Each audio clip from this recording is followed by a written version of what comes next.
Brought to you by the Government Communications, GCIS.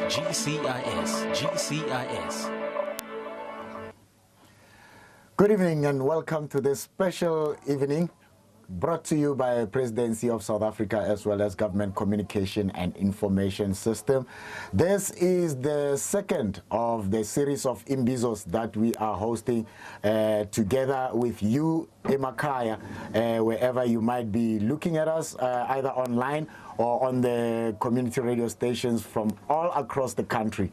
Tonight we are also talking to Ndate President Cyril Ramaphosa, who will be giving us an update on the efforts that are being done by South Africa in order to actually fight with the COVID-19.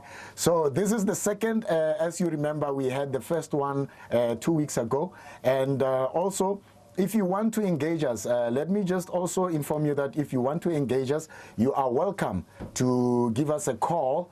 The number is 078 799 4480.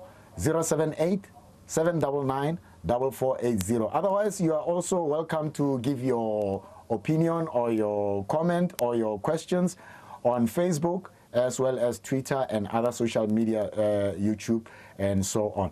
And also later on, we will also be joined by a few radio stations that have joined us here. That is the Rhodes FM, Moretile FM, Village FM, as well as Star FM and ZB FM. Without any further ado, let me just take everything and put it on to Mr. President. Welcome, Mr. President, and thank you so very much. The stage is yours, sir. Well, thank you very much. I welcome this opportunity to once again engage with you and your listeners across the country on a number of platforms. I welcome this opportunity because it gives all of us an opportunity to ask questions and not have our engagement as a one-way traffic only. This is what many people have been yearning for, that we should be able to answer questions. And this then gives us that moment. But it also gives me an opportunity to hear our people's thoughts, their suggestions, their complaints, so that we can integrate what they have to say in processes that we are involved in taking decisions to deal with this pandemic. And as I indicated when I addressed the nation, we are now facing a real rise in infections. What we've been talking about, as advised also by our experts, is now with us. We're seeing a great rise in infections all around, but particularly in Gauteng, in the Eastern Cape and the Western Cape, as well as KwaZulu-Natal. But if you were to think about it, it's almost like the whole country has become a hotspot. We did anticipate that we would have a rise, and I must say that we're not the only country in the world that is facing the rise that we're having. Many other countries are facing rises, and some faced a decline and then they've had a rebound and rise in infections again. This pandemic is quite dangerous, and it is taking valuable lives away from our nation, and we are well over 4,000 and some few hundred people who have died already. Now that is most concerning. We obviously started off by doing the lockdown, and we did ours quite early, and it was a hard lockdown that exerted a lot of pressure on our people as a whole. But it was necessary, because if we hadn't embarked or imposed that lockdown, the spate of infections would have been a lot higher, and many more people would have died. And it is acknowledged that lockdown did help. And indeed, as we can see, many lockdowns around the world are also helping to reduce the height in infections. And in our case, it slowed down the rate of infections, but it also did something else. It gave us an opportunity to prepare our health facilities to be able to deal and cope with the rising infections. Now that infections are rising, our health facilities is dealing with the rising infections. We face challenges. Our health system was challenged even before COVID-19, but we've increased the capacity of beds, ICU units, and we've also built new field facilities, and we are improving them. And none of them are as perfect as they should be. We are improving as we are going on. And the lockdown helped to prepare us for this moment. And the proof of that is that we've seen a lot of recoveries. We, at 49% recovery rate of the people who've been infected, and we want to increase that rate. And of course, in the course of all this, we face other challenges. Many of our frontline health workers are being infected, and a number of them have also died. And that is a major challenge that we face as we face shortages of hospitals. Our philosophical approach to all this was really twofold: to save lives as well as to preserve livelihoods. And that is why we were then able to start loosening the restrictions on the lockdown. We are still in a lockdown, and we are now in level 3. And as we traverse our way through level 3, we've been loosening quite a number of restrictions. And in some cases, as we've encountered real challenges, we've reverted back to lockdown periods. For instance, like alcohol.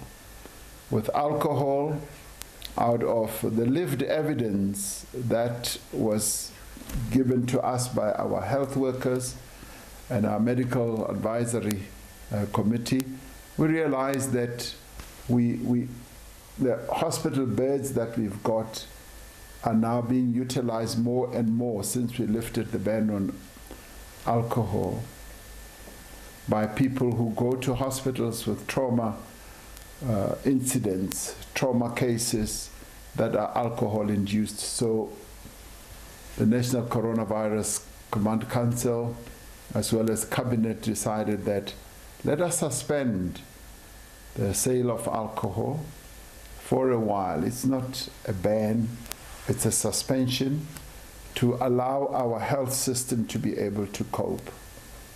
And in the course of all this, we are having to deal with a whole number of issues. And you will have heard that the other issue that we are having to deal with and to discuss is the opening of schools.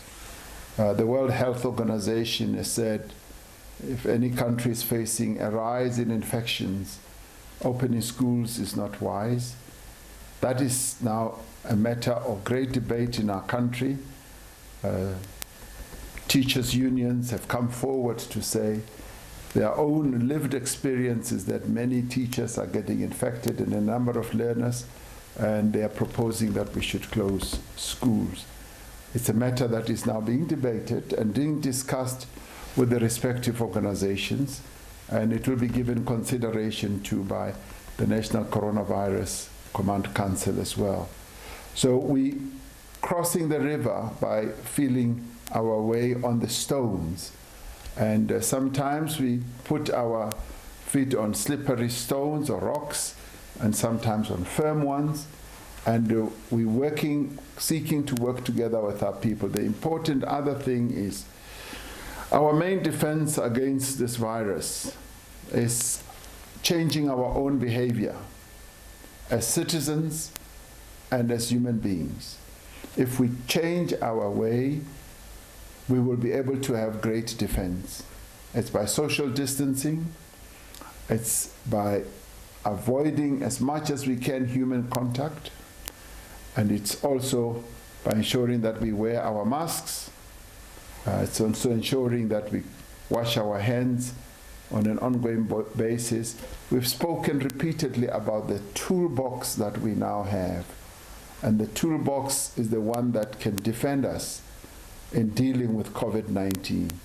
And I'd like to urge our people that let us protect ourselves as we protect those near us, those that we love, because it is only when we do so that we will be able to defeat COVID-19.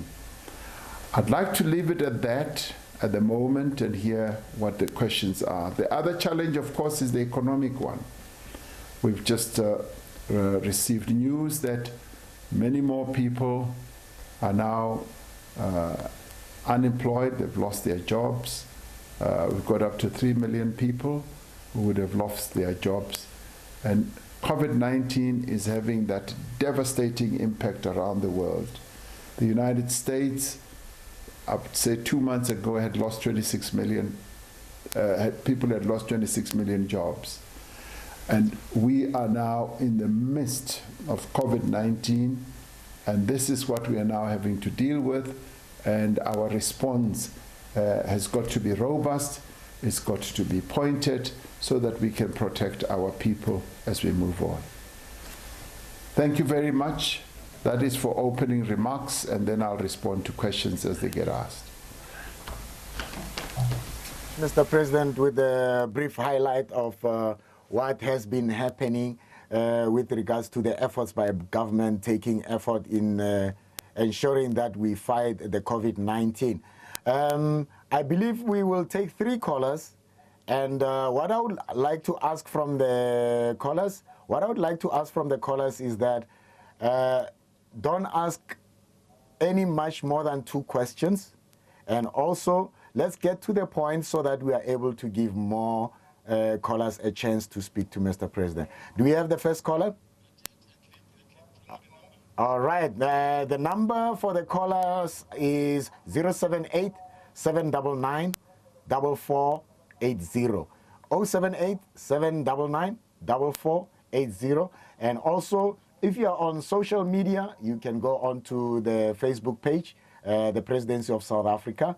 And also on Twitter, you can go on the Presidency of South Africa and leave your comment, your question, and maybe also, even if it's just a comment on anything that is related to COVID-19. So we have AJ on the line, Mr. President. Let's hear what AJ have to say. Hello, AJ.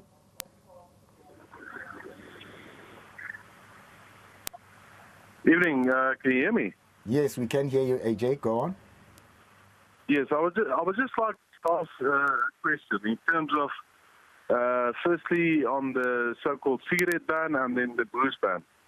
I'm not a smoker myself, but in terms of all the people that's going to lose their jobs in this process, you know, what's going to happen to them? All right. Is that all, AJ? Thank you so very much. That's all. Thank you. All right. Let's maybe, Mr. President, let's give you a chance to respond to AJ on that one. AJ, we are aware that many people are losing jobs, and we did say right at the beginning that we know that COVID-19 is going to have a devastating impact on our economy, because when we imposed or introduced the lockdown, it basically meant that everything, both economic and social, came to a standstill. And companies thrive by being involved in their own commercial or economic operations, and they had stopped. And that stop meant that they had lost revenue, workers had lost income, and that is why we came up with the 500 billion rand assistance package, both for people, ordinary people at the social level, as well as the economic package. And that was meant to assist companies that were going through hardships, that employed people. On the workers' side, the UIF set aside quite a bit of money to assist those workers whose salaries were going to be either cut or completely stopped. And a number of workers have received a lot of assistance in that regard.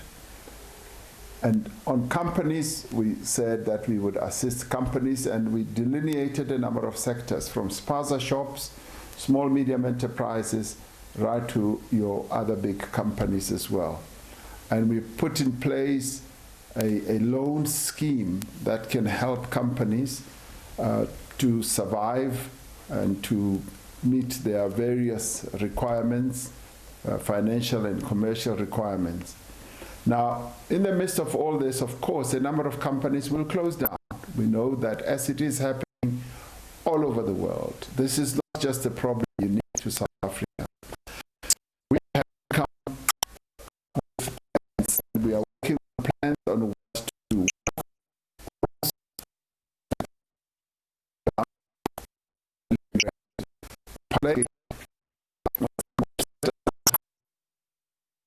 For job protection as well as job creation. Now, that is precisely what is now underway. We're working on a massive job creation process through our infrastructure projects as well as more direct public employment. So we are responding, and no doubt, because the job losses are going to be massive, not everyone will be covered, but we are going to make every effort to ensure that those who have lost jobs are able to be part of the interventions, or to get assistance from the interventions that we're going to put in place. So we are not going to ignore those people who have lost jobs and who are losing jobs. We are going to come up with plans and strategies that will meet that, particularly job creation through infrastructure and job creation through public employment, assisting companies so that those companies can create jobs as well as to protect the jobs that have been lost. And COVID-19 has also created a number of other new opportunities. New opportunities in that there are companies that are now seeing some growth. They are now involved in employment processes, and as others are already obviously seeing a disastrous situation. So a balance needs to be created even as we move forward. And we are committed to focusing our efforts on the economic recovery. We're working on a very direct economic recovery process. And in this, we're working together with business, with the unions, even with a number of others, governing party and many others, as well as economists in our country. The Presidential Economic Advisory Council is also busy with this. So everything is now moving and coalescing in a way where we will have a very clearly articulated economic recovery plan as we move forward. All right, thank you so very much, Tate President Ramaphosa. Remember, if you have just joined us, this is a special Imbizo, the second in a series of Imbizos that are hosted virtually due to the COVID-19 pandemic that is not only in South Africa, but also all over the world. Before we get on to the Zoom comments, Tate Ramaphosa, I would really like to follow up on what you just alluded in terms of business, which over the last 2-3 weeks that you have been communicating with the nation, we have not had anything when it comes to agriculture, when it comes to rural business development. And somebody asked to say, is this relief as well as support for business only focusing on urban-based businesses and not actually looking into rural business such as agro-processing and agriculture? Well, thank you very much. One of the things that we have said is that we've got to come up with an economic recovery plan that leaves no one behind. We've got to come up with an inclusive recovery plan, which will mean that we want to see inclusive growth throughout the country, but more particularly for those areas that have always been neglected.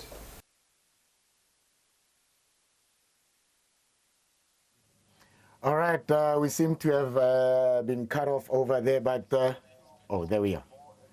Okay, he's back again. More urban centers, and we're now saying our new economic thrust as we move forward must also focus on those areas. And that is why even in our economic assistance program, we focus on spaza shops.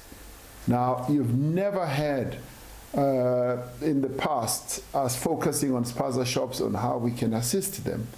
And that intervention has helped in doing two things: giving those that we could give assistance, some assistance, but also in getting thousands and tens of thousands of spaza shops into the radar screen of our economic.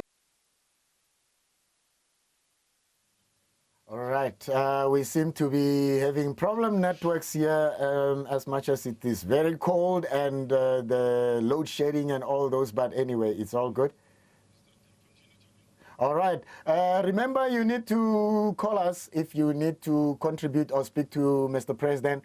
The number to call is 078-799-4480. And as we've always been talking for quite a while now, becomes a major issue that has got to be addressed. But at the same time, we've got to focus also on the rural economy.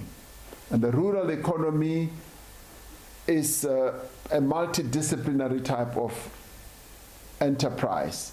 It's not only about agriculture, it's about infrastructure. It is about the commercial viability of various enterprises in the rural area. But more directly, the question you raise, agriculture. Agriculture has a great potential in our country. This potential was recognized by the National Planning Commission, that it can create up to 1 million jobs, and indeed we think it's possible. But we want to go beyond just raw agriculture and go into agro-processing. We want to engender food security in our country. We realized during this COVID period that food security for any country is not only an issue of sovereignty, but it is also a security issue. And we want to focus more and more on that and upgrade the agricultural production in our country. And in doing so, we want to bring in those who have been relegated to the back, black people, into the commercial side of agriculture. And the wonderful thing is that we've got many of our people, black people, who are willing, ready, and able to get into this sector. And all they need is just a little push, a little assistance by government, so that they can become active participants in the economy of their own country in agriculture. So agriculture is very much part of the scheme, and various aspects of agriculture. And we also want to focus on various elements of agriculture, on meat production, grain production, vegetable, horticulture production, as well as wool production. We want to go into goats and sheep and all that, and allow our people to get into various activities of agriculture, and upgrade the participation of black people in all those areas, because in some of those subsectors, black people are participating to a lesser and lesser extent. Now, COVID-19 gives us that opportunity to delve into those areas and enable our people to get into the real business of agriculture. And they are ready, they are willing, and all they need are the opportunities to be open. And we are ready to open those opportunities. Tate President Ramaphosa on that elaborative response to that, and I hope all the farmers are actually getting a bit more, less nerves now, based on all those points that Ramaphosa has already put forward. Now, let me go on to the guests that we have on Zoom. And I'm going to start in the Eastern Cape with Tate Raymond from Rhodes FM. Welcome, and unmute yourself as you present your case to the President. Thank you so much. Thank you very much, Mosoto Stone, for the opportunity, and thank you to the President for taking time to engage with us. On a slight matter, though, is that we have seen through your leadership and the government the multitude of resources being put towards fighting the pandemic, being the COVID-19. However, we also saw a rise of, or in the recent past, the gender-based violence cases rising. And I would like to check, especially with lockdown and sometimes police station having to be closed, what has been done or what is being done was a strategy towards making sure that people are not compromised in reporting the cases or even the lockdown itself, especially towards combating the gender-based violence. Thank you. Mr. President? Mr. President? Oh, we go into the lines with Omar on the line. Hello, Omar. Hello, how are you? I'm well. Your question, your comment, please. Okay, my question is directed to the opening of schools. To get straight to the point, in terms of the regulations of the country currently, gatherings of people more than 50 are not allowed, and the schools, on the other hand, are open. How is it that the gathering of the school children in the same yard the whole day is allowed, while on other regulations, on other gatherings, it's not allowed? That's basically my question. Why is it debatable that the schools should be open or closed when it's a gathering of more than 50 people in a same space for quite some number of hours? All right. Thank you so very much. I was Omar from, I didn't get to know where you're coming from, but anyway. Let's get to speak to Anki from Pretoria. Hello, Anki. Hallo my friend, how are you? Goed, hoe gaan het, Anki? Dit gaan baie goed met my dankie. Dankie, die president is nou luister nou. Ja. So, moet ek self met hom praat? Ja, praat met meneer president in Engels preferably, né? No, I'm fully bilingual. All right, thank you. Mr. Ramaphosa, I have really got lots of respect for you. You got a prickly pear in your hands. That is not thinkable how you're going to get it, how you're going to fix it up. I live in a retirement village. We are treated like school children here. And I'm a smoker and a pensioner, so I have to pay 100 rand for a packet of cigarettes. Please, Mr. President, please, I really ask you nicely. Thank you. All right, Mr. President, the platform is yours. It's Raymond, it's Anki, and Aus Oma. Thank you very much. Let me start with Raymond on his question on gender-based violence. Raymond, when I addressed the nation some 2 weeks ago, I did raise the issue of gender-based violence. I think it would have been 3 weeks ago, when I said that we're now facing a second pandemic, a pandemic that has to do with the way that men of our country treat the women of South Africa, where we went through a spate of 2 weeks when so many women were just getting killed and really slaughtered. And I characterize that as a real serious pandemic.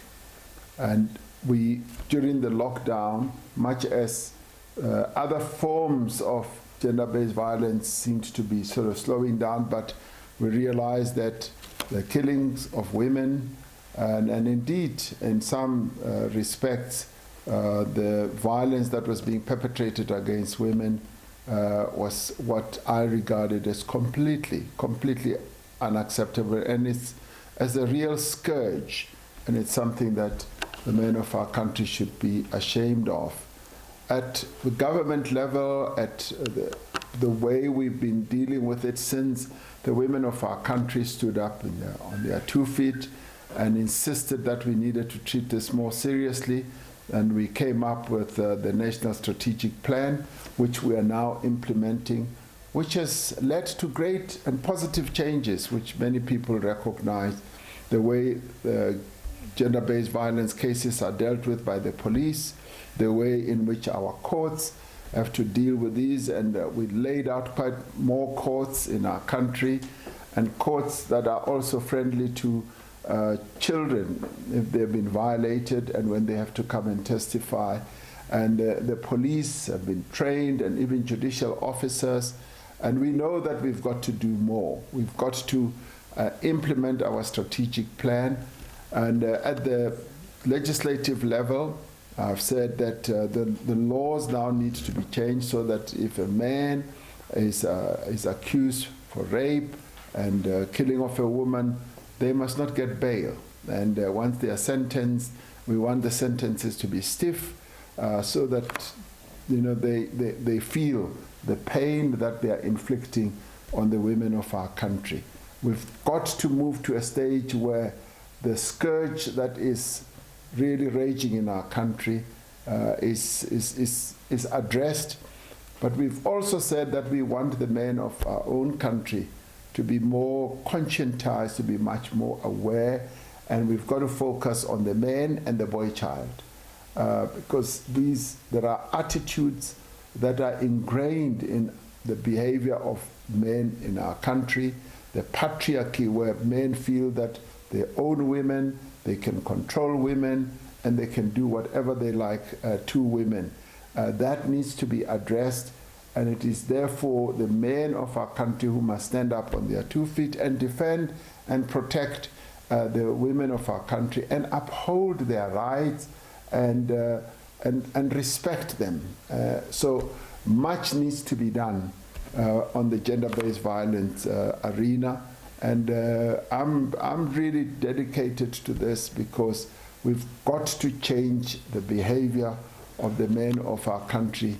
This scourge must be brought to an end, and it is when all of us as leaders and as citizens of our country, particularly as men in our country, work together and we raise the level of consciousness and demonstrate that it is not cool, it is not right to treat the women of our country as though they are our objects. We've got to respect them. They are fully fledged citizens, and in fact it's much more than that. They bring life into this world, and we've got to give them that recognition, that respect, and we've got to even take it beyond that. In the workplace, there are cases of sexual harassment that continue to happen, and in the commercial world as well. In the economy, women are treated as lesser citizens. When it comes to pay levels, we find that in a number of places they do the same jobs as men, but they get less pay. So this is a struggle that all of us must join in. We've got to make sure that the representation of women is just as equal as the representation of men in all sectors of South African life. So this I see as a lifelong project that all of us must get involved in, because we've got to put this right. It is something that we cannot allow to carry on an ongoing basis, where women in our country are treated in the way that they have been, by being killed, by being raped, by being violated through violence, and by being oppressed in the workplace, at the home place. That has to come to an end at all costs. Omar, with regard to with the issue of schools, yes, you are right that we are saying that there shouldn't be gatherings of more than 50 people that are allowed. And I think your question is, why are we then opening schools? Because the learners will obviously be more than 50 at any given time. When we looked at the opening of schools, we did not really see a classroom as a gathering. We did not really see the school environment as a gathering. And we've insisted that there should be safe distancing. And I've been to a school and I saw how they had laid out the school and taken care about all the protocols that we had put in place. That had been done, and they'd even made markings where the learners should stand, where they should sit, and the wearing of masks, the sanitation, the washing of hands has happened. But notwithstanding that, we accept that a number of teachers have become infected and a number of learners have become infected. And we're not the only country that has gone ahead to open schools. A number of other countries have gone ahead to open schools. Now, the World Health Organization, as I was saying earlier, has cautioned that those countries where there is still a rise in infections, it would not be wise to open schools. And there has been a clear voice and a message that's coming from teacher unions, a number of other people, and we are going to listen to that. We're going to engage as it is now. The Minister of Basic Education is involved with the teacher union organizations, and they are discussing this matter, and I'm hoping that we will have a consensus building type of outcome where we are able to come to a conclusion on what we should do. So I would say that in our typical consultative way, we are going to come up with a way forward on the issue of schools. Anki, you live in a retirement village, and you say, I've got a prickly pear in my hand. You're absolutely right. I'm holding a prickly pear. Sometimes it stings, and as you try to hold it in the places where it does not have the thorns, the other thorns sting you. So it is a complex problem. We've dealt with the issue of tobacco, and it is not an easy one. And we took advice on it, and also the impact just of smoking on the health conditions of people. As I said earlier, this is not a ban, it is a suspension. I said earlier that yes, the issue of tobacco will be resolved as we go through the various levels of our alert levels. So ek wil net sê ek hoop dat jy kan mooi verstaan. Ons het nie tobacco geban nie. Ons het dit net gesuspend. En ek hoop in jou hart jy sal mooi kan verstaan, want jy is reg Ankie. Ek hou 'n prickly pear in my hande. En dit is nie baie it's not an easy process. It is quite difficult. But thank you very much for your understanding. And I wish you strength and a good life and long life in your retirement village. Baie dankie meneer president. Deur Ankie vir Enkie hè, maar dit sal reg wees. Dit sal reg wees Ankie. Now let's go to Impact Radio. We are on Zoom. Remember, we are on Zoom with various people who are joining us. Remember, this is not a call-in program. It's not a broadcast. It's not a radio show. It is an Imbizo hosted by Ntate Ramaphosa, who is talking to the whole nation about the issues that are affecting the efforts that government is actually taking with regards to making sure that everybody is safe, not just government officials, not just us talking to you at the moment, or not just the president himself. But anyway, let's allow Impact to unmute themselves and speak to the president. Enki hai, maar dat sal reg wees. Dat sal reg wees, Anki. No, let's go to Impact Radio. We are on Zoom. Remember, we are on Zoom with various people who are joining us. Remember, this is not good evening, Mr. President, and all of the listeners. Thank you so much for this opportunity. As mentioned, I'm representing Impact Radio community station and the Christian community at large. So firstly, we would like to honor you, Mr. President, for the decisive decisions that you have had to take to curb the spread of the coronavirus within our nation. Going to our question, during a media briefing where, Mr. President, the 5 lockdown alert level restrictions were introduced, Mr. President, you had said that the different provinces were able to move from one level. All right, thank you so very much. I'm hearing a lot of voices on my ear, but anyway, it's fine. Let's get to the telephone calls. Thank you so very much to Impact Radio for that. And let's get to Ed One. Ed One is calling us from Gauteng. I'm not sure somewhere where, but Ed, the president is all yours.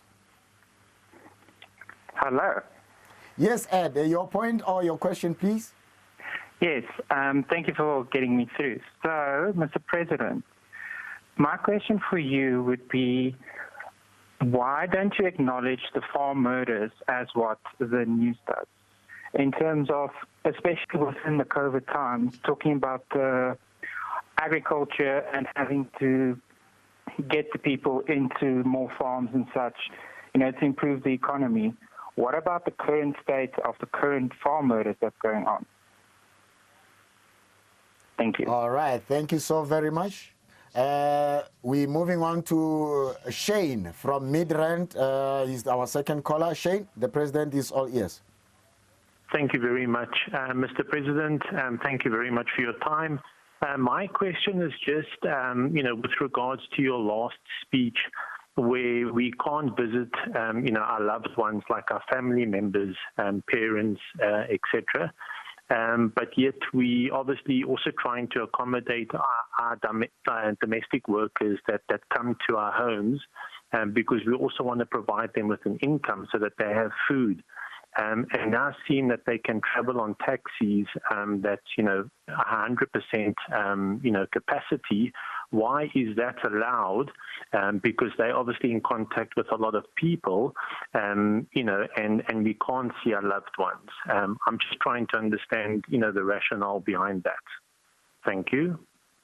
All right, thank you so very much, Shane, calling us from Midrand. Mr. President?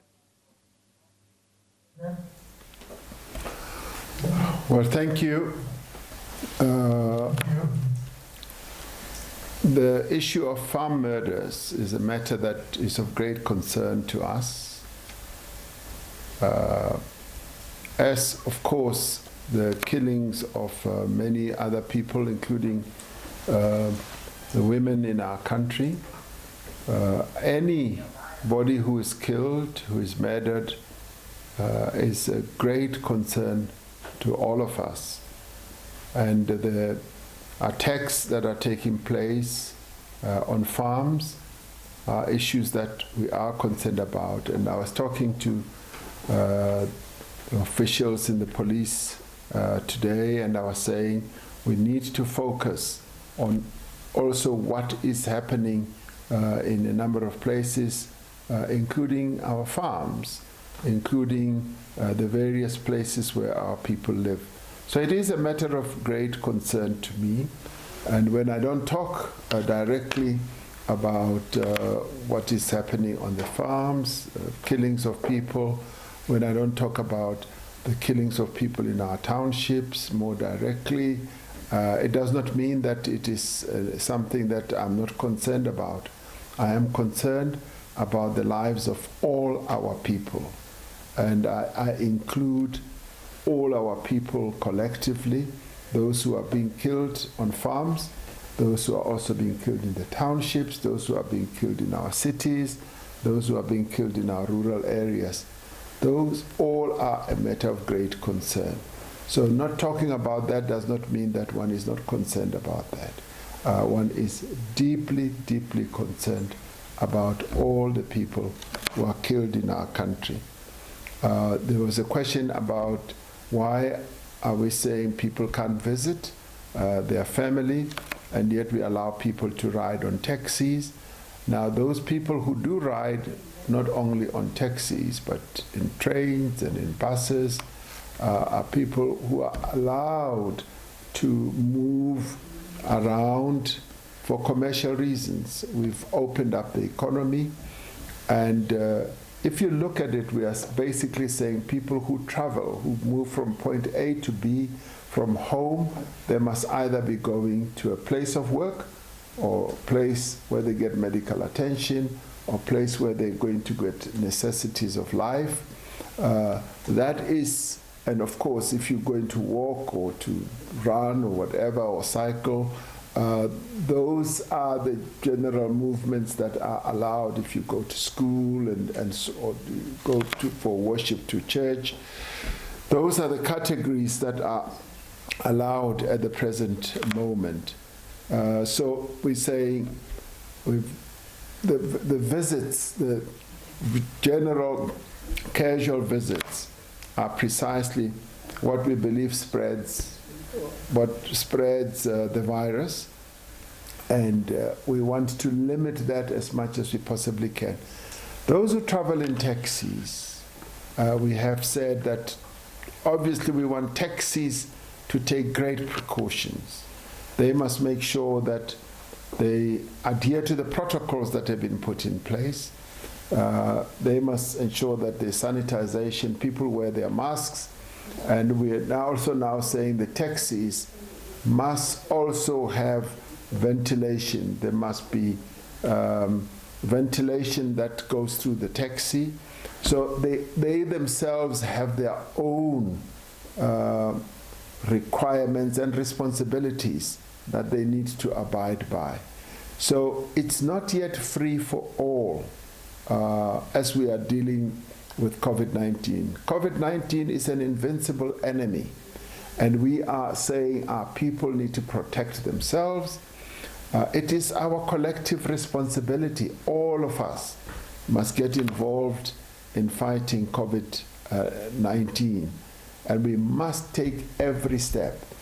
We know, as I've said repeatedly, that it is an imposition on our rights. And when you are in a war, your rights are restricted because we've got to protect every life. So we are now in a war. We are in a war zone, and our rights will inevitably be affected and restricted for our own survival.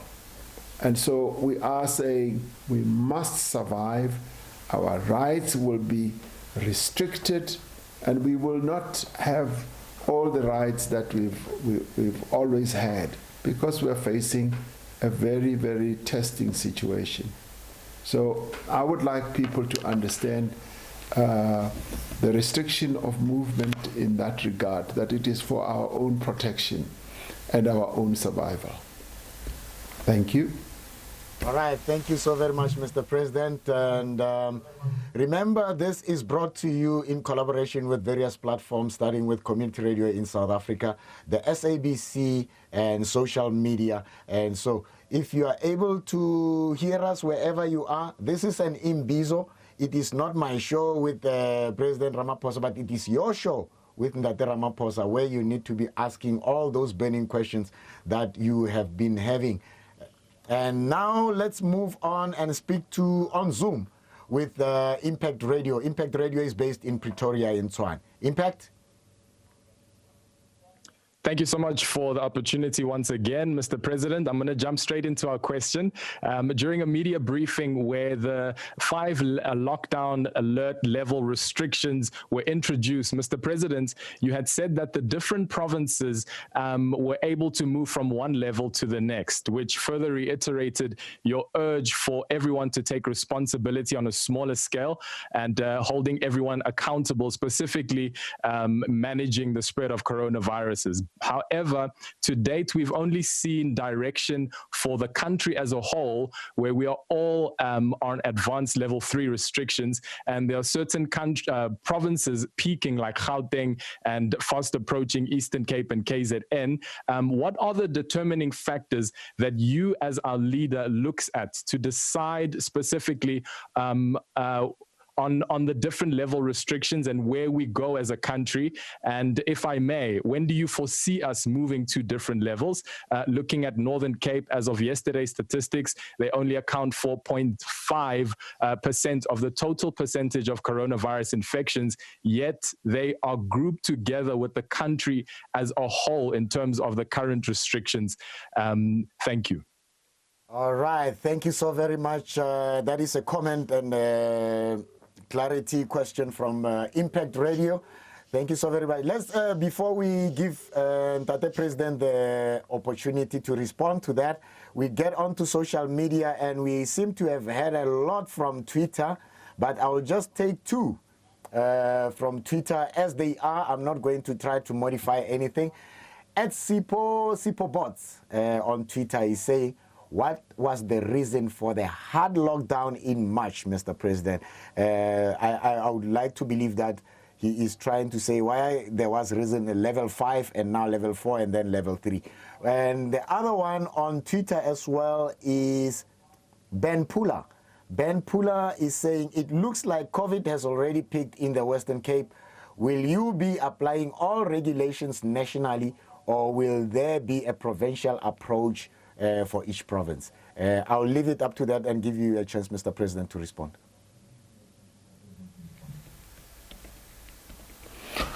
Well, thank you very much. Let me start off with our brother from Impact Radio, who asked about the various provinces.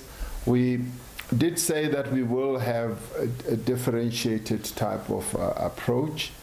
And that was as we were moving on and realizing that the key provinces that had hot spots were Gauteng, the Western Cape, and even then in the Cape Town area, as well as Eastern Cape and KwaZulu-Natal. Those had a number of delineated hotspot areas. As we have moved on, and we did say at the time that we will have a differentiated approach where we will focus more attention on those hotspots and deploy as many of our toolbox tools, including deploying more health workers, specialists in particular hotspot areas. Now, as the virus has been on the rise, as we had expected, we found that it has gathered greater momentum. For instance, Gauteng has risen in a much more exponential way than the Western Cape did. The Western Cape was rising, but Gauteng has been going up much higher and much faster. And that is what has caused concern. But as we've looked at the whole country, we found that the whole country is now becoming a hot spot on its own, including a number of areas which we thought the rate of infection was not really going to be as big as other places, but it is rising compared to the population that is in those provinces like Northern Cape. We're seeing a rise in those infections, and that has led us to a concern, and where we felt that we are not able to even differentiate and say Northern Cape will be at level 2 or 1 and other areas will be at level 3. We've said, let us have a a broad approach so that our health response should be a universal health response. We should be able to look at the entire country and deploy our resources in the most effective way. And that is precisely what we are looking at. And we are also looking at how the infections are doubling on an ongoing basis. And we're finding that, of course, in other areas they are doubling much quicker, and in other areas slower. But our medical health committee has looked at the country and said, we are actually seeing a rise in infections all around. Of course, in other provinces it's much slower than in others, but it is a matter that is of concern. I went to Mpumalanga the other day and I found that, yes, they are also on the rise, but not at the same intensity as Gauteng, but nonetheless also on the rise. So we've got to approach every province with the greatest care and intensity that we possibly can. What was the reason for the hard lockdown right from the beginning in March? And the reason, as we have said before, was that we realized that infections right at the beginning were doubling at a much quicker rate throughout the country. And we had seen what was happening in other countries, and we felt that we needed to nip it in the bud, to slow down the infections, and that is what led to the lockdown. And it was a hard lockdown, one of the harder ones in the world. A number of other countries have followed suit, and we started to, after we had done the lockdown and seen the results, we compared ourselves with other countries, and like the UK delayed having a lockdown, and their rate of infections shot up quite exponentially. And in our case, it leveled off. We leveled the curve. But as we did that, we knew that there would be a spike.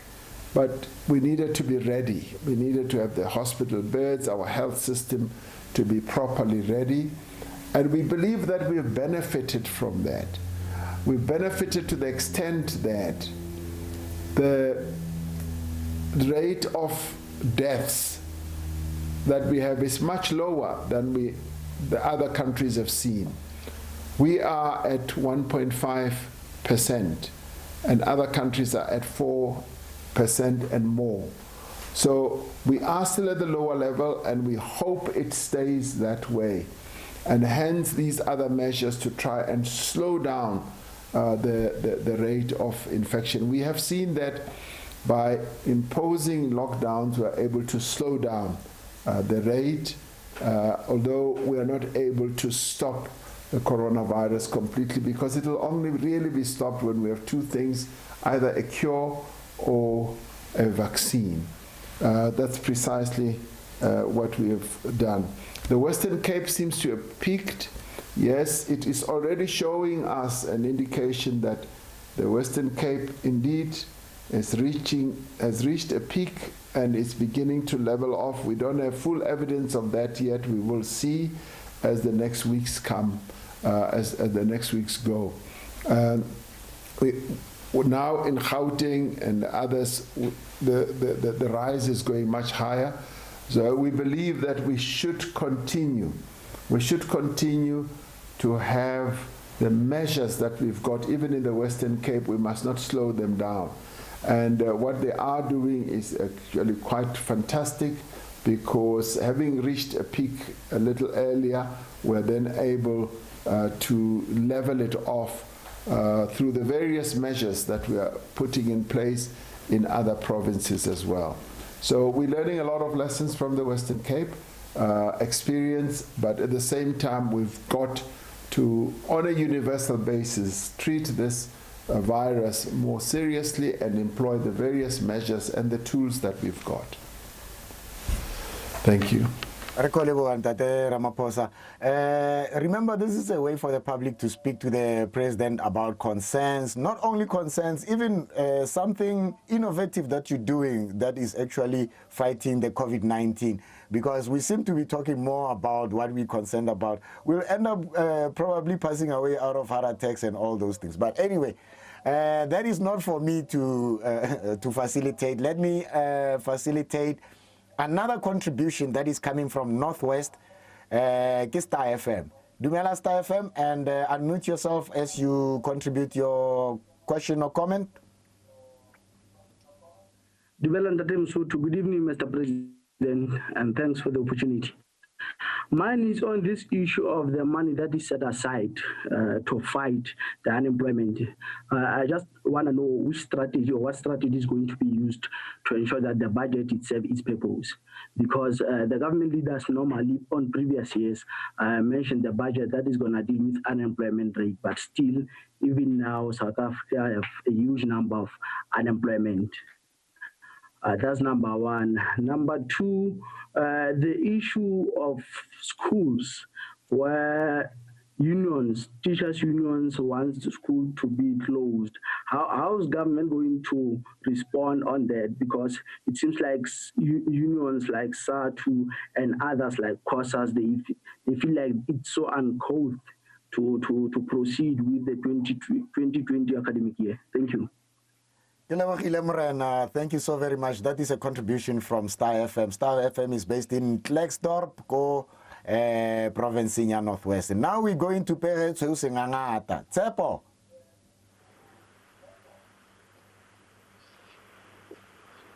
Tsepo is from Bloemfontein. Talk to us, Tsepo.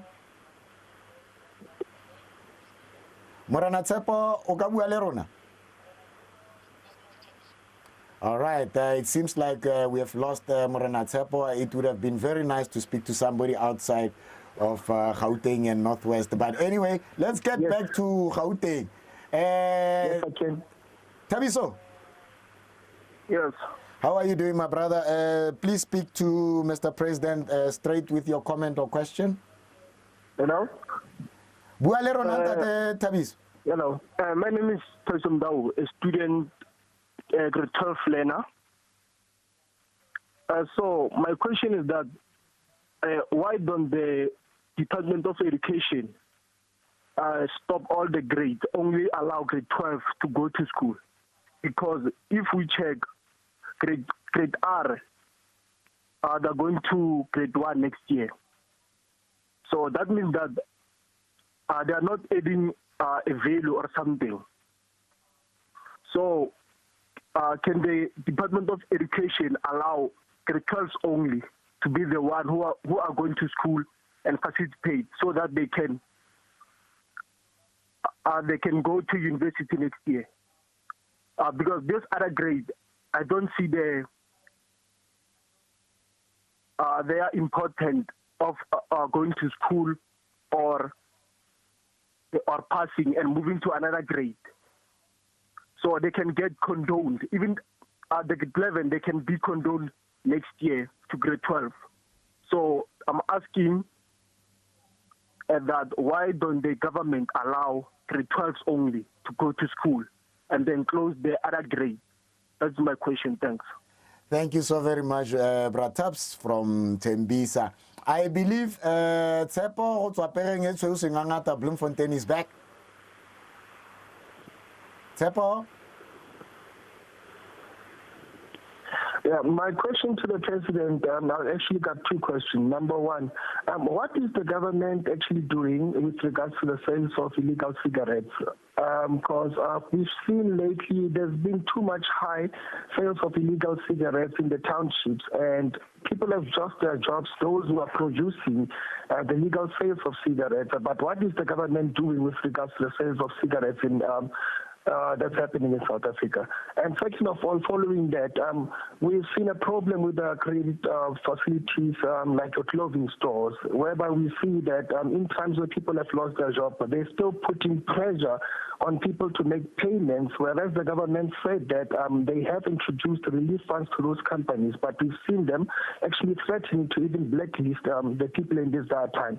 So my question is that, is it still right to, if those companies are provided funding for them to go off and blacklisting people at this time, whereas but then they've received relief with regards to that? Thank you. Because we have said that we should set aside 100 billion rand, and as it is now, when the Minister of Finance announced his budget, it was a budget which was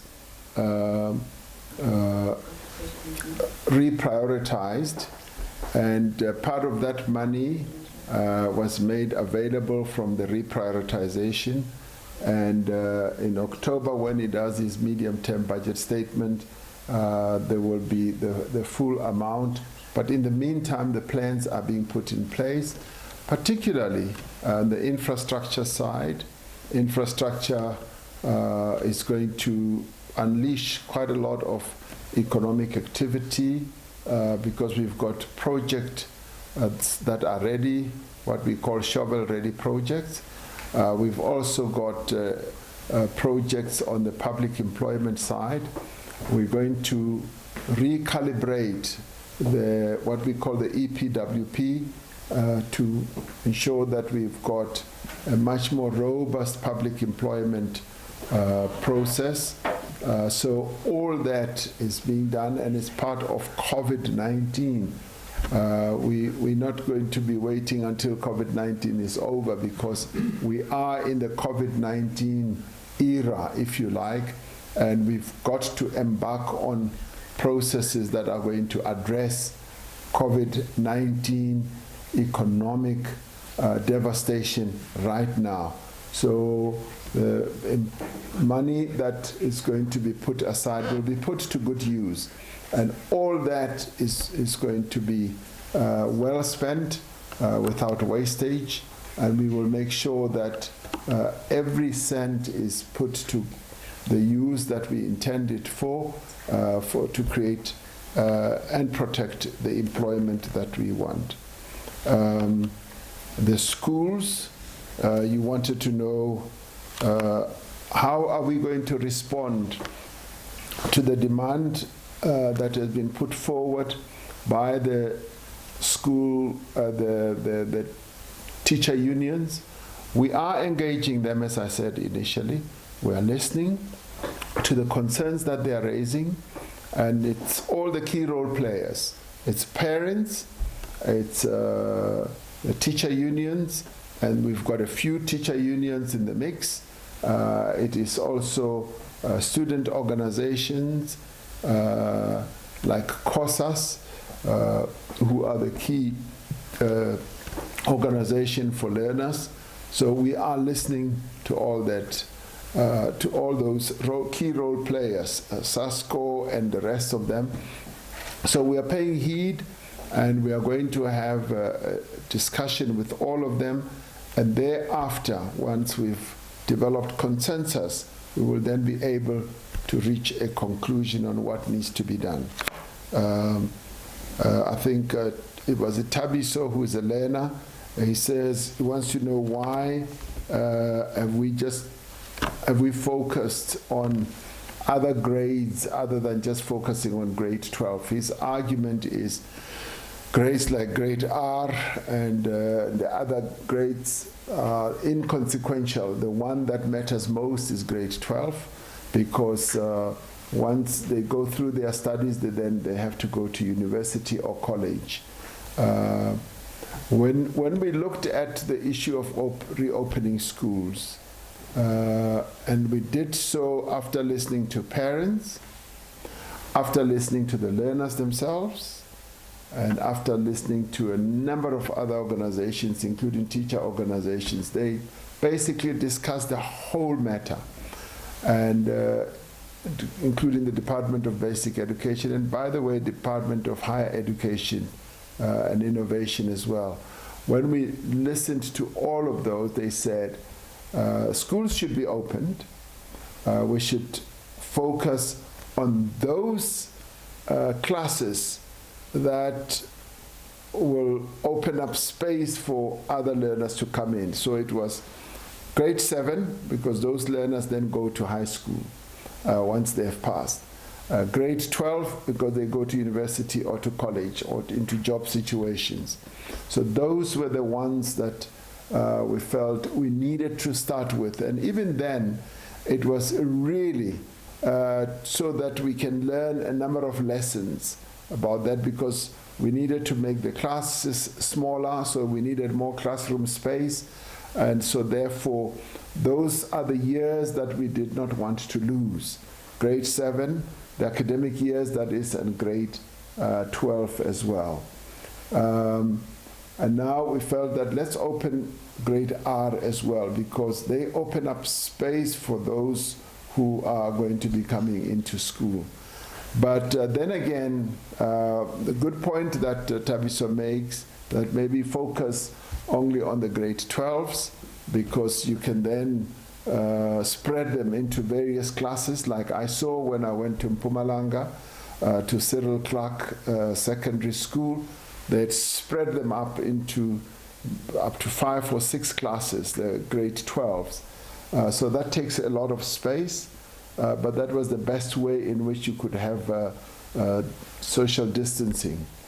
But now, with the view that is coming from the World Health Organization, from various other role players, we've got to sit back and discuss this matter.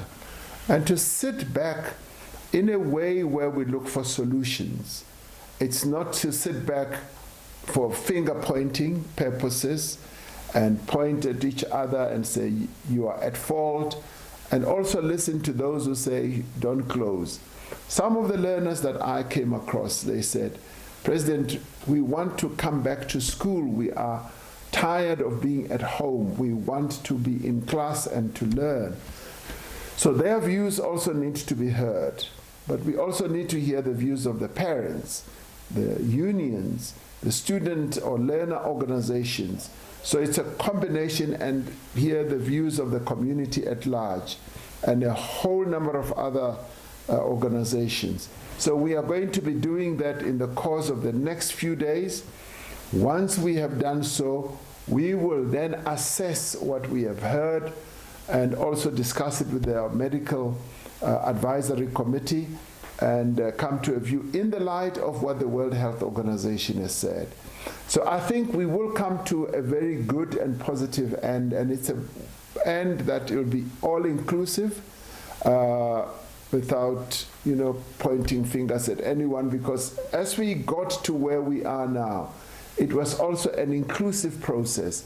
And of course, not everyone agreed, because I've come to learn that not everyone will always agree with everything that needs to be done, because we are diverse, and that is the sort of the richness of our being as South Africans. We are a diverse people, we have different views, but we must always seek to build consensus. And if we don't get everybody to be part of the consensus, we should rely on the tried and tested method of, do we have sufficient consensus to move forward to the next step?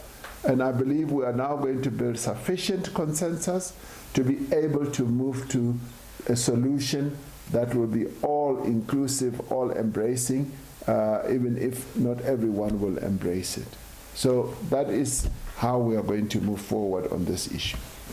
All right, thank you so very much, Ntate President Ramaphosa. If you have just joined us, this is a special Imbizo. It's the second of its kind. And this is a second of its kind that's going to be ongoing. Almost every 2 weeks we will be doing this. That's my perspective on that. But let's get on to social media. And a freelance person is asking here, Mr. President, that the UIF support, the labor support, has not said anything about freelancing consultants and all part-time workers that are not necessarily covered by UIF, and they find it quite very difficult to actually fill in whatever that is necessary because they are not employed full-time. They are working based on calls. I can just imagine my fellow media practitioners, the people who work for construction, people who do consultancy for businesses, they would be only getting income as and when they are being called for their jobs. Is there something that you might want to say to them? I know that you are not operational when it comes to labor issues and UIF issues, but I believe this is a concern based on the fact that nothing has been said about it. And then the second one, Mr. President, Osluyanda Sitole is saying, Mr. President, why did you allow the taxis to load full capacity because there is no social distance there anymore? And now they are still charging commuters the abnormal prices. So, Abant Baya for Mr. President from the pocket, and Luyanda is actually trying to ask for help to say, help us, we are paying more and we're still not doing any social distancing on the taxis. Those are the two social media platforms on the media platform. Over to you, Mr. President. Well, thank you. I can fully understand the issue that has been raised by freelancers, those who are not covered by UIF nor covered by the labor legislation, that nothing has been said about them. And it is a very good point, I would say, that there are those who are in between and in betwixt that needed to be covered.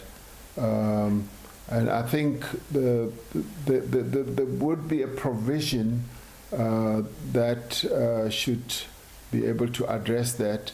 I certainly will be raising that with the minister and find out exactly how this matter needs to be dealt with, because freelancers are also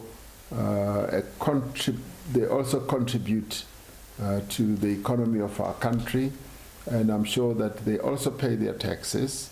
And as taxpayers who've been in employment somehow, we need to see how best their situation can be addressed. On the issue of the loading of taxis, 100%, we did say that for short trips, we would allow the 100%, and this was as a result of engaging with the taxi owners. We also said that we needed to have all those health protocols to be observed. And we now added another one, which is there needs to be ventilation in the taxis, and I know that a number of taxis are now in the process of ensuring that there should be ventilation. A little slit needs to be opened in the taxis, even if it is winter, that there should be some flow of air that goes, and ventilation that goes in and out of the taxis.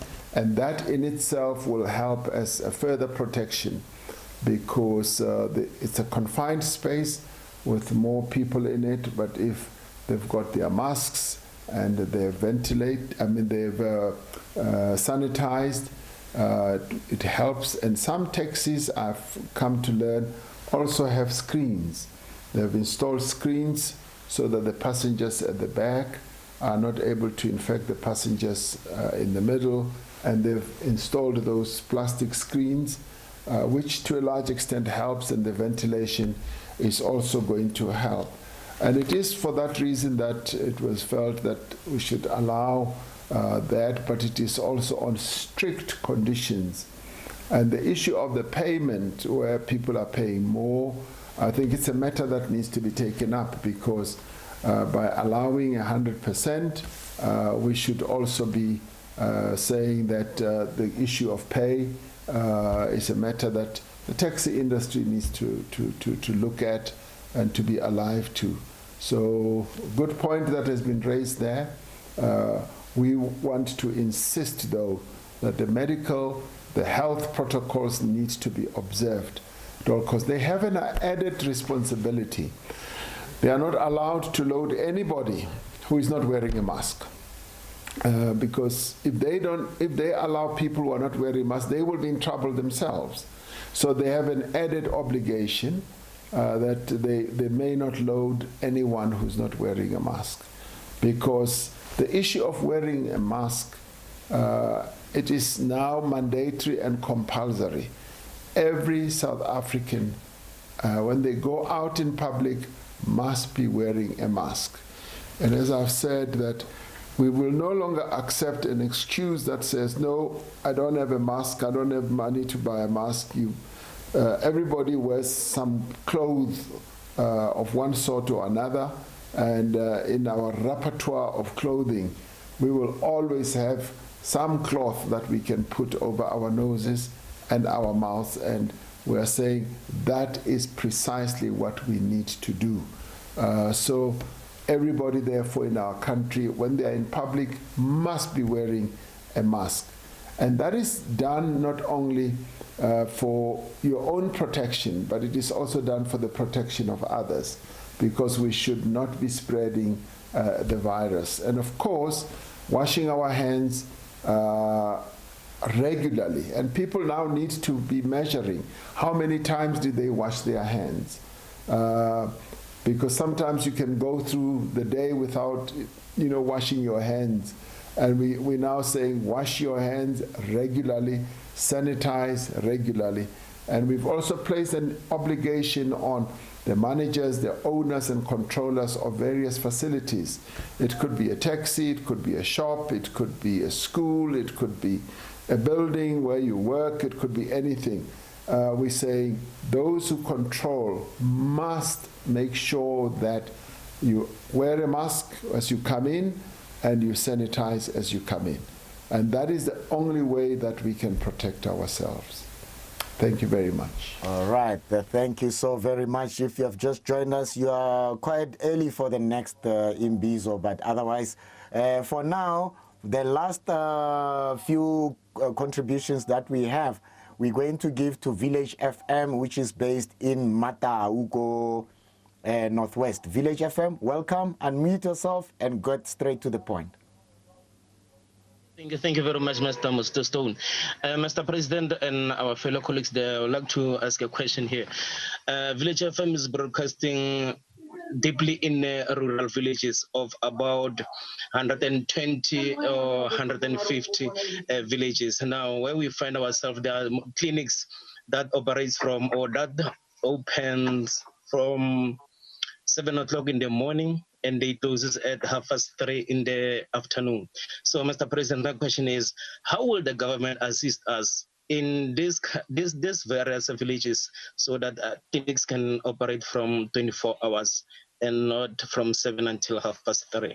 Thank you. Thank you very much, Joachim. And he's from Village FM in Northwest. And let's go to KZN. Siamugela Mama Dr. Sinazo. Welcome, Dogotela, and please direct your contribution or your question straight to the President. Welcome. Thank you very much, and a very big thank you to Mr. President for this opportunity.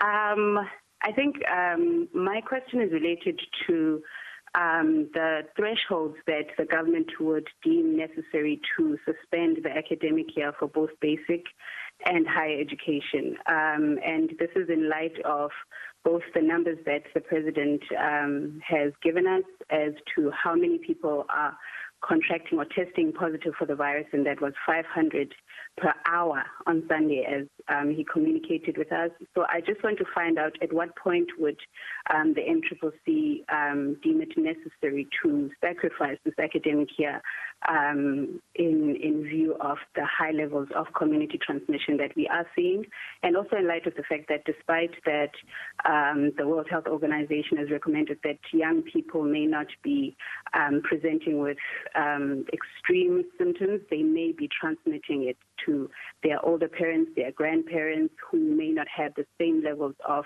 immune strength to withstand the virus. So I just want to find out what is the threshold, how many people need to be contracting the virus and dying from it, unfortunately, for the NCCC and the government as a whole to decide to sacrifice the academic year. That's my question. Thank you very much. Siyabonga Mamutokotela Sinazo from KwaZulu-Natal.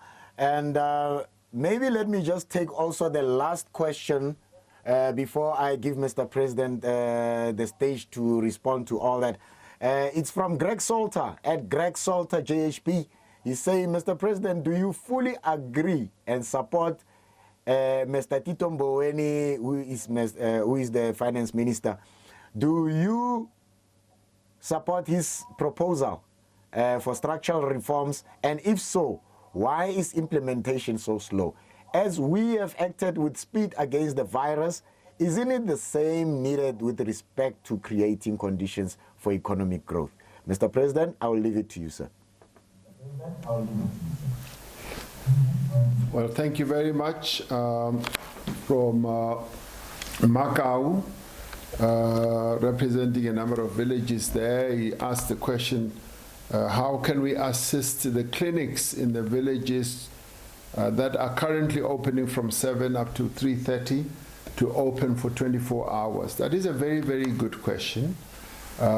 These clinics serve our people in the deep rural areas, and they fulfill a great need in terms of making available health services to our people.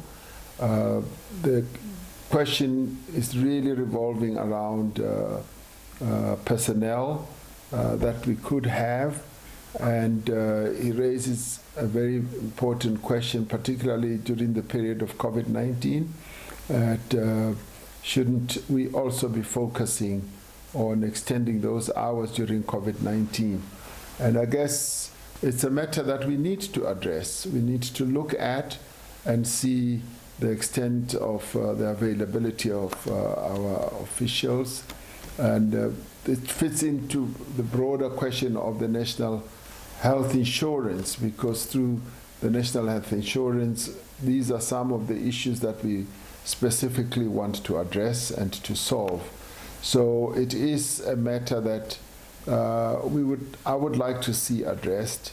We may not address it as fully as all that to have those clinics operating 24 hours at one go, but we have police stations operating 24 hours. You can rock up to any police station in the country at any time of the day. It's a 24-hour operation. And when it comes to the health and the lives of our people, there is good reason to look at it from that point of view as well. And it is a matter that I would like to register in my own mind so that we can address it. Because we have a police station which deals with criminality and where people can go to when they are in need of having matters that affect their lives in one way or another.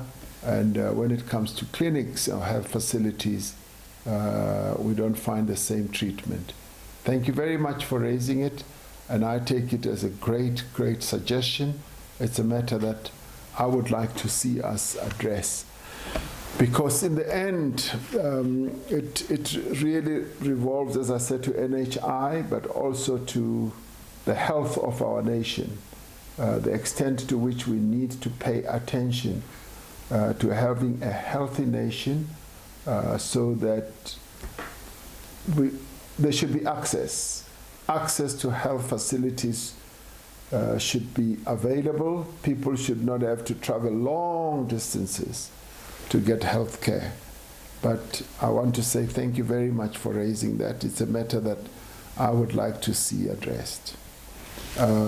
Within, obviously, our own budgetary considerations, Dr. Sinazo wants to know what is our threshold in terms of sacrificing the academic year, the threshold being how many lives do we want to have to see ourselves having lost before we sacrifice. And I must say, my sister, every life is important to us. It is absolutely important. We don't focus on how many people should die first before we take a particular action. We don't approach it that way. Our strategy is not based on the number of lives or people who must die. Definitely not. We are about saving lives. That is our starting point. And we are also about preserving livelihoods. And in the course of doing so, we regard every life as being important, every life that must be saved, and we must do everything possible to save lives. So it's not even a matter of weighing up a threshold, because that would be an approach that I don't even want to see, I don't even want to get to, I don't even want any of us to talk about how many lives must we lose, and the tolerance level for us in terms of losing lives, what is it? We want to save lives, and it is for that reason that yes, indeed, having heard what the WHO has said, that yes, even young people can transmit the disease even to older people, that we are going to sit back, as I've said a few occasions during this Imbizo, we are going to sit back and listen very, very carefully to all the key role players about the reopening of schools. Losing an academic year to us cannot be weighed up against the lives that we must lose. Lives are more important. So that's why we are going to sit back, listen, and have a discussion. And if we have to get to a point of closing the schools, that will be the decision, and so be it. Because it's about saving lives, but we are going to engage, we are going to talk to the various key role players, and it is then that we will be able to take a decision on that. Thank you very much.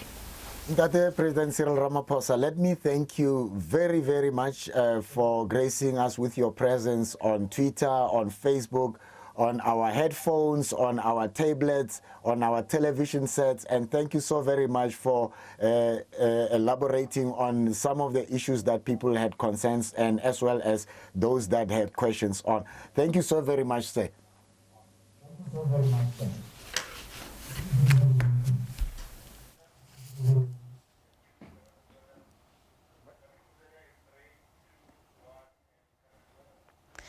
The second of its kind engagement with the community by President Cyril Ramaphosa, just concluding, there's some key points coming out of that Imbizo, some of the callers engaging with the president there. Some of the key issues coming out of that, you know, the schools issue, following, of course, yesterday, the South African Democratic Teachers Union saying that basically schools should be shut until South Africa has gone past its peak. The first time the president speaking on this at the moment, saying that the schools matter is currently under debate.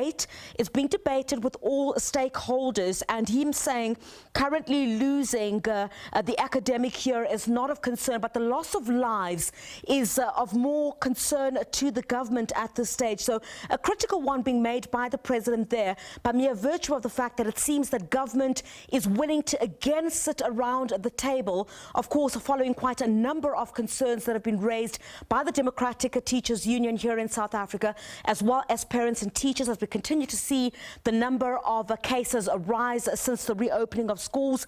One of the other crucial aspects, the devastating impact on the economy as a result of COVID-19. The president saying 3 million jobs have been lost, and this is certainly something we've also seen throughout certain parts of the world as well. So as the coronavirus, of course, will start reaching its peak here in South Africa, there is expectation that that particular number itself could rise. The issue of farm murders, it doesn't seem like any of the calls at this stage, had been set back on this one. That call on farm murders, a question from one of the concerned callers saying, why doesn't the president acknowledge farm murders? The president says he's concerned about all murders in the country, whether it be in townships, on farms. And the fact that he does not speak about it does not mean that he's not concerned about it. He's concerned about all people who are killed as well. The taxi industry, one of the issues that also came under the spotlight, you'd recall, on Sunday when the president had addressed the nation, indicating on the amendment to the regulations, 70% for those taxis on long distances and 100% at what you would call local. The president saying that enough ventilation needs to take place within these taxis, the opening of windows to a certain degree. So those are just some of the key issues that were addressed in this second of its kind Imbizo by the president, engaging with communities via the telephone, a virtual, of course, engagement as a result of the circumstances that we find ourselves in, COVID-19, of course.